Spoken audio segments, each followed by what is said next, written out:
Saudara-saudari, marilah kita mendengarkan renungan dengan judul Bapa yang Sempurna, yang berdasarkan pada Injil Matius bab 5 ayat 48. Yesus bersabda, "Haruslah kamu sempurna, sama seperti Bapamu yang di surga adalah sempurna." Dalam nama Bapa dan Putra dan Roh Kudus. Amin. Saudara-saudari terkasih dalam nama Tuhan Yesus Kristus. Pada suatu ketika, Yesus mengajar para murid-Nya demikian. Kamu telah mendengar firman, kasihilah sesamamu manusia dan bencilah musuhmu.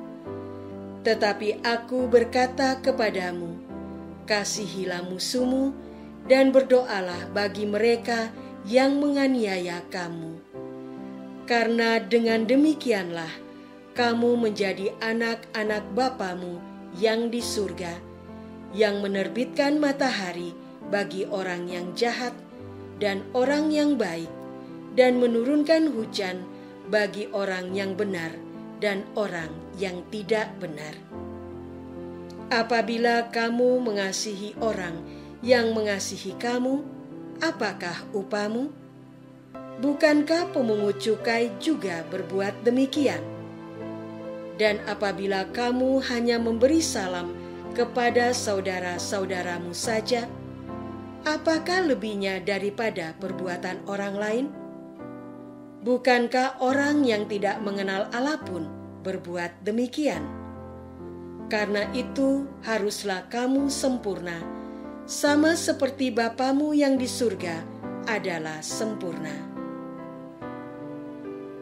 Saudara-saudara terkasih, sering dikatakan oleh banyak orang bahwa nilai manusia paling tinggi adalah 99. Sedangkan nilai 100 hanya menjadi hakikat Tuhan. Apa yang hendak disampaikan dengan pendapat tersebut?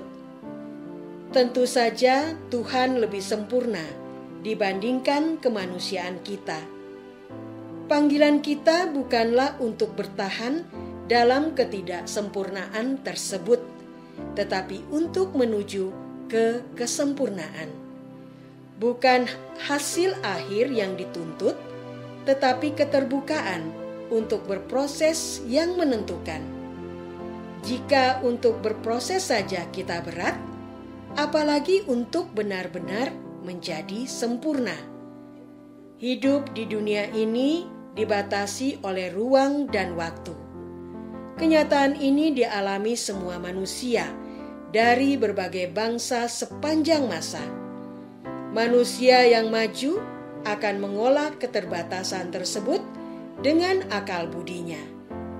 Jadi, pemikiran akan keterbatasan manusia sebenarnya adalah penyemangat agar manusia semakin maju. Masalahnya, kita tidak bisa menyatakan bahwa kita lebih sempurna dari orang lain, karena patok kesempurnaan kita adalah Tuhan. Namun, bagaimana mungkin kita tahu batas kesempurnaan Tuhan? Upaya untuk terus-menerus menjadi sempurna seperti Tuhan menjadikan kita lebih rendah hati. Kita menjadi tidak bisa menyombongkan diri lagi. Ketidaksempurnaan menjadi kenyataan semua orang. Kesempurnaan hanya menjadi karakter Tuhan. Mari merendahkan diri kita yang tidak sempurna di hadapan Tuhan yang Maha Sempurna. Saudara-saudara terkasih, para orang kudus yang dihormati gereja adalah manusia biasa sama seperti kita, juga dalam ketidaksempurnaannya. Mereka akhirnya mendapatkan kekudusannya setelah mengalami proses penyempurnaan yang panjang dan menyakitkan. bahkan dengan mengorbankan nyawanya. Proses tersebut berbeda-beda pada setiap pribadi. Kita pun dipanggil untuk memulai proses itu menuju kekudusan. Ibu Teresa Kalkuta pun pernah merasa kekeringan di dalam doa-doanya. Namun Ibu Teresa tetap bertekun dalam merawat gelandangan yang hampir meninggal di pinggir jalan. Carlo Acutis, anak muda pada masa sekarang, menghabiskan waktunya untuk menyampaikan rahmat yang mengalir melalui sakramen Maha Kudus. Santo Paulus pun harus berjumpa langsung dengan Tuhan melalui sinar yang membutakan matanya agar bertobat dan menjadi pewarta akan kebangkitan Tuhan. Bukankah Santo Yusuf juga mengalami keraguan ketika mendapat kabar bahwa Maria mengandung, padahal mereka bukan suami istri? Namun kemudian Santo Yusuf bertekun menjaga keluarga Nazaret agar rencana keselamatan Allah dapat terwujud. Saudara-saudara terkasih, jika manusia dipanggil menuju kesempurnaan Allah, peristiwa sebaliknya terjadi dengan Yesus Kristus. Allah Putra dengan rendah hati taat kepada Allah Bapa untuk menjadi manusia dengan segala ketidaksempurnaannya. Terlahir sebagai anak biologis Yusuf si tukang kayu dari Nazaret. Mengalami godaan ketika melaksanakan puasa di padang gurun. Ditolak oleh orang-orang justru di kampung halamannya sendiri.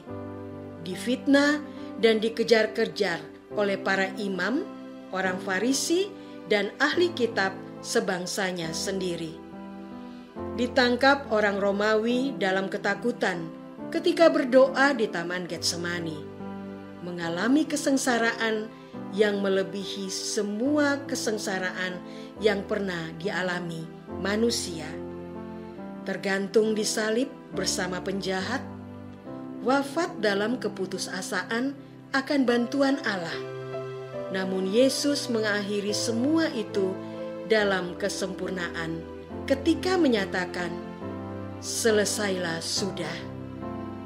Yesus mengajarkan bahwa ketidaksempurnaan manusia pada akhirnya disempurnakan ketika menyerahkan ketidaksempurnaan itu kepada penyelenggaraan Allah yang sempurna. Apakah kita masih bersombong dengan kesempurnaan kita? Apakah kita sudah mengakui kesempurnaan Tuhan? Marilah kita berdoa. Betapa sombongnya diri kami ketika menyatakan kami lebih sempurna daripada manusia lain. Bahkan kami sering menyatakan diri sudah sempurna dalam menjalani hidup tanpa bantuan Allah yang sempurna. Berbagai hambatan dalam hidup karena kelemahan kami tidak membuat kami sadar. Bahkan bantuan Tuhan dalam hidup sering kami abaikan. Engkaulah Tuhan kami yang maha sempurna, kini dan sepanjang segala abad. Amin. Semoga kita semua selalu dinaungi dan dibimbing oleh berkat Allah yang Maha Kuasa, Bapa dan Putra dan Roh Kudus. Amin.